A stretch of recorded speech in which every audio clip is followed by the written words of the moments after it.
करवाता हूँ। Question number 1 जो है इसमें आपके पास लिखा हुआ आ रहा है, a shopkeeper sold goods worth 3 million during 2008। साल 2008 में एक शॉपकीपर ने 3 मिलियन रुपए की चीज़ें बेची। If he is able to increase his sales by 15% annually, determine the year in which he would achieve annual sales of rupees 25 million। अगर हर साल उसकी सेल्स जो है वो 15% से इंक्रीज हो जाती है तो किस साल में उसकी सेल्स 25 मिलियन हो जाएगी। अच्छा, एक तो हम मैनुअली करते हैं इसको। मैनुअली कैसे करते हैं, देखो मैं यहाँ पर 2008 के बाद क्या आएगा, 2009, 2010, 2011, 2012, 13, 14, 15, 16, 17, 18, 19, 20, 21, 22, 23 और 24। पहले पूरा मैं सवाल करवा दूं फिर तुम जितने सवाल पूछ लो। हाँ बोलो। हाँ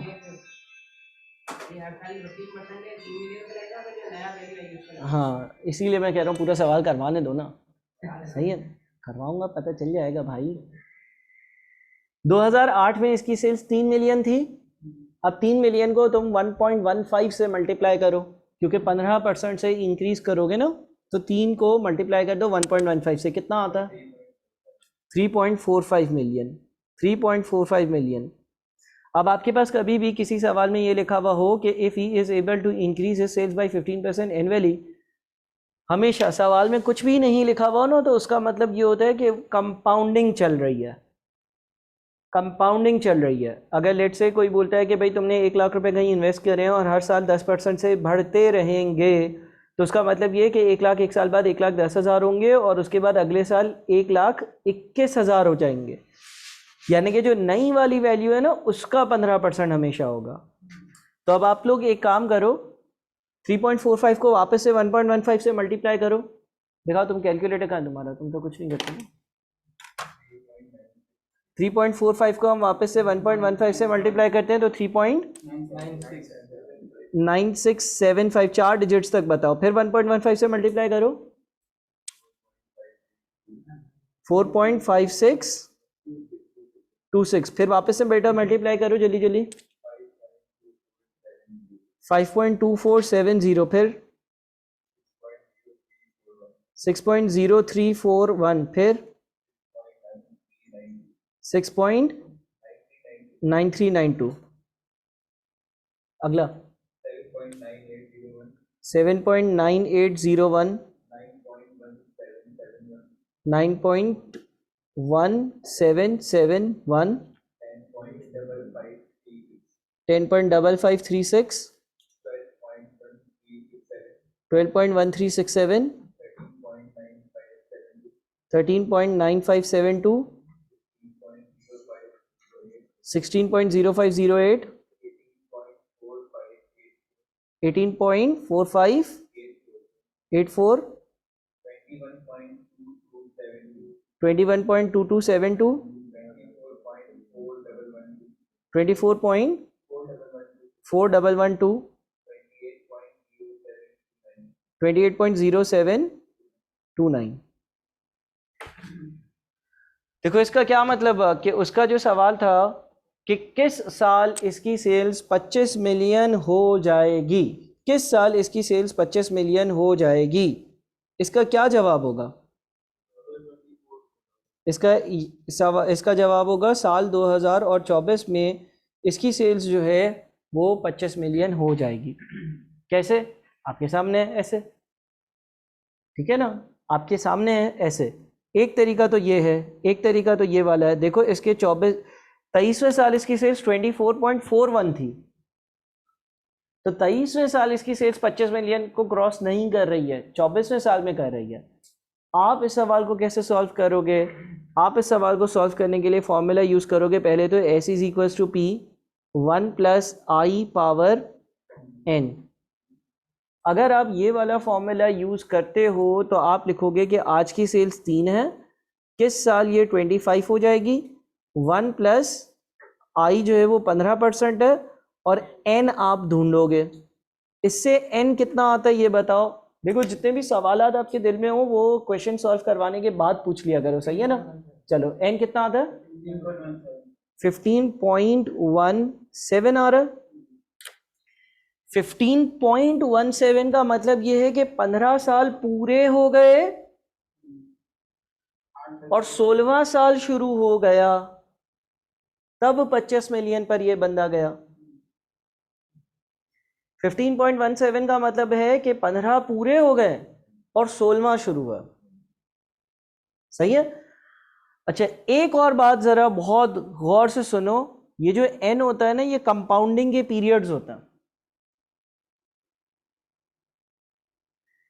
इसका क्या मतलब सर? देखो जरा इधर, अगर मैं तुम्हें बोलूं S is equal to P, P यानी कि P की जगह लिख दिया 3, 3 क्या है आज की सेल्स, और मैं लिख दूं 1 + 15% पावर 2, आंसर क्या आएगा बताओ बेटा, आंसर क्या आएगा बता दो। 3.9675। सुनो जरा गौर से, बात को सुनो, कॉन्सेप्ट सुनते रहो। देखो जब हम n की जगह 2 डाल रहे हैं ना, तो वो आपको ये बता रहा है कि 3 मिलियन को मैंने 15% से कितनी बार इंक्रीज किया, 2 बार। 3 मिलियन को एक बार और 2 बार इंक्रीज किया तो आंसर 3.9675 आया। इसका मतलब अगर उसका सवाल ये होता कि अगर इसकी आज की सेल्स 3 मिलियन है, किस साल इसकी सेल्स 3.9675 हो जाएगी, तो मैं बोलता आज 2008 का साल है और 2 सालों बाद ये सेल्स 3.9675 हो जाएगी, यानी कि साल 2010 में। अब हमसे जो इसने सवाल पूछा है वो ये पूछा है कि किस साल इसकी सेल्स 25 मिलियन हो जाएगी। हमें पता है कि सेल्स 25 मिलियन तब होगी जब 15.17 ईयर्स गुजर चुके हों। तो क्या मैं 2008 में 15 ऐड कर दूं? नहीं सर, मैं 15 ऐड करूंगा ना तो 25 मिलियन क्रॉस नहीं हुआ होगा। 25 मिलियन क्रॉस होता है 15.17 पर। तो सर फिर क्या करें, आप 16 ऐड कर दो, क्या बनेगा 2024, यानी कि साल 2024 में इसका सही आंसर होगा साल 2024। साल 2024 में मेरी सेल जो है वो 25 मिलियन क्रॉस कर जाएगी। 16वां साल है। अब बताओ कोई सवाल है आप लोगों का? डायरेक्ट ही तो किया है यार, और कितना डायरेक्ट? हाँ इसकी जरूरत नहीं है ना, जरूरत ये लेफ्ट साइड वाला तरीका डायरेक्ट ही तो है। हाँ हाँ बनाने की जरूरत नहीं है। सॉरी, स्क्वायर वाली बात मैंने ये की कि बेटा अगर वो सवाल बोलता कि आज की सेल्स 3 मिलियन है, 2 साल बाद सेल्स कितनी होती, तो n की जगह क्या डालते? 2। तो आंसर आ रहा है 3.9675। और तुम देखो 2008 से 9, 9 से 10, 2010 में सेल्स 3.9675 ही है। n यहाँ पर क्या बताता है? n बताता है कि 3 मिलियन को कितनी बार, 3 मिलियन को कितनी बार, 3 मिलियन को कितनी बार 15% से इंक्रीज करा गया। अब एक इंपॉर्टेंट बात करता हूं, ये सवाल हमने अभी फाइनेंशियल मैथमेटिक्स के S is equal to P1 + I power n वाले फॉर्मूले से सॉल्व किया, क्योंकि एक चीज़ 15% हर साल इंक्रीज हो रही थी। यही सवाल ज्योमेट्रिक प्रोग्रेशन से भी सॉल्व हो सकता था। ज्योमेट्रिक प्रोग्रेशन से ही ये फॉर्मूला बनता है कंपाउंडिंग का। कैसे सर? देखो अगर हम ज्योमेट्रिक प्रोग्रेशन करते ना, second term divided by first term करो, यानी कि 3.45 डिवाइडेड बाय 3 करो। 3.45 डिवाइडेड बाय 3 कितना आता है? 1.15। Second term divided by first term से क्या आता है? r कॉमन रेशो, यानी कि यहाँ पे r कितना है? 1.15 है ना। अच्छा अब ये याद रखना, सुनो जरा गौर से, इस जुमले को सुनना जरा। कंपाउंड इंटरेस्ट का जो फॉर्मूला है ना, S is equal to P1 + I power n, उसमें n कंपाउंड इंटरेस्ट के फॉर्मूले में n ये बताता है कि कितनी बार कंपाउंडिंग हुई है। कंपाउंड इंटरेस्ट के फॉर्मूले में n हमें बताता है कितनी बार कंपाउंडिंग हुई है। यानी कि अगर हमारे पास ये छोटी वाली एग्जांपल में इधर n2 आ रहा है तो n2 आने का मतलब ये है कि 8 की वैल्यू 9 पर एक बार बढ़ी, 9 की वैल्यू 10 पर एक और बार बढ़ी। लेकिन ज्योमेट्रिक प्रोग्रेशन में n नंबर ऑफ टर्म होता है। भाई तू मोबाइल में घुसा रहेगा फिर पूछेगा 2 कहां से आया, 3 कहां से आया, रख दे अब, चमाट खाएगा वरना, बहुत तंग करता है। जब ज्योमेट्रिक प्रोग्रेशन की बात करते हैं तो उसमें n जो है ना वो नंबर ऑफ टर्म बताता है। इसका क्या मतलब सर? देखो जरा इधर टर्म वैल्यू का फॉर्मूला बताओ। Term value n is equal to a r power n minus 1, ऐसा है। मेरी पहली टर्म कितनी है? 3। अच्छा लेट से मैं बोलता हूं ये 3.9675 कौन सी वाली टर्म है? तो 3.9675 टर्म वैल्यू की जगह लिखा, a की जगह 3 लिखा, r जो है वो मेरा 1.15 है, पावर n माइनस 1। इसको सॉल्व करो जरा। मैं n ढूंढना चाह रहा हूं कि n यानी कि 3.9675 जो है वो कौन सी वाली टर्म है। r 1.15 है, a 3 है, टर्म जो है वो उसकी वैल्यू 3.9675 है, तो n क्या बनेगा? 3 आ रहा है?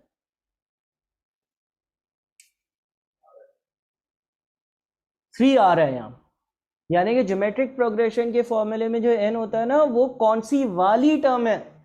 यहां पे 3 इसलिए आ रहा है, यहां पे 3 इसलिए आ रहा है क्योंकि 3 मिलियन पहली टर्म, 3.45 दूसरी टर्म और 3.9675 तीसरी टर्म।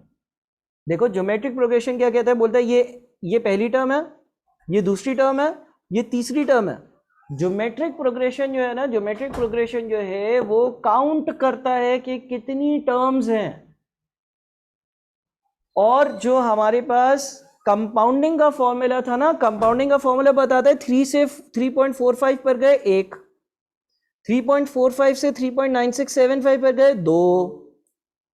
वो इस तरह से काउंट करता है, पहले से दूसरा कितना फर्क है 1, दूसरे से तीसरा कितना फर्क है 1। समझ रहे हो? अब अगर हम यही वाला सवाल ज्योमेट्रिक प्रोग्रेशन से सॉल्व करें, term value n is equal to a r power n minus 1, term value की जगह हम लिख दें 25, a 3, r लिख दें 1.15 पावर n माइनस 1। बताओ आंसर क्या आता है? 16.17। चेक करो जरा, सब चेक करो।